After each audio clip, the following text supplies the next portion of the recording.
Prima si hanno preso a pugni, dopo sono scappati e si sono rincorsi dietro, non lo so.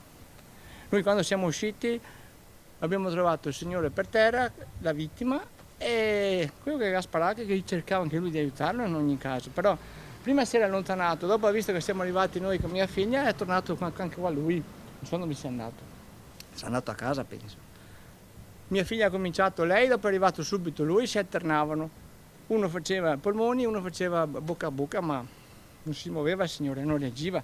È il drammatico racconto del vicino di casa di Simone Meggiato, l'omicida, ed è concitati momenti seguiti a quelli di follia trascorsi insieme a lui nel tentativo di rianimare la vittima, Andrea Baldan, oramai esanime, a terra in una pozza di sangue. E lo chiamava Andrea, Andrea mi sembrava sempre, Andrea, non è possibile, non lasciarmi, respira, respira. Ma l'altro non si muoveva, rimaneva fermo immobile, ormai secondo me era quasi finito. E lei gli ha chiesto cosa fosse successo? No, io ho tenuto la pila per fare le luci, diciamo.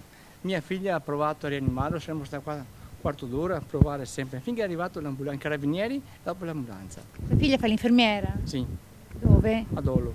Ha cercato in ogni modo di fare il possibile, ma il signore non si muoveva assolutamente. Avete sentito che stavano litigando? Abbiamo sentito delle voci, ma non si capiva bene se stavano litigando. C'era una pistola, una specie di pistola, sembrava un lanciarazzi, non lo so. Non sembrava una pistola normale, sembrava un altro tipo di pistola. Però un'altra pistola c'era di là, sicuramente sì, l'hanno trovata i carabinieri. Il testimone è omonimo con la vittima, ma solo per caso, perché non è legato ad alcun grado di parentela con l'ex rugbista. È stato lui con la figlia infermiera a ritrovarsi, suo malgrado, testimone della macabra scena appena fuori al giardino di casa propria.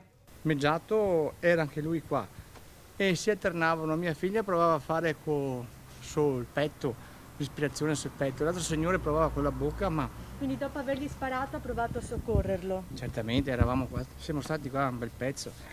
Ha provato a soccorrerlo, lui faceva respirazione a bocca, mia figlia provava a fare respirazione manuale sul petto, insomma, non so come si chiama, ma non reagiva il signore, stava fermo.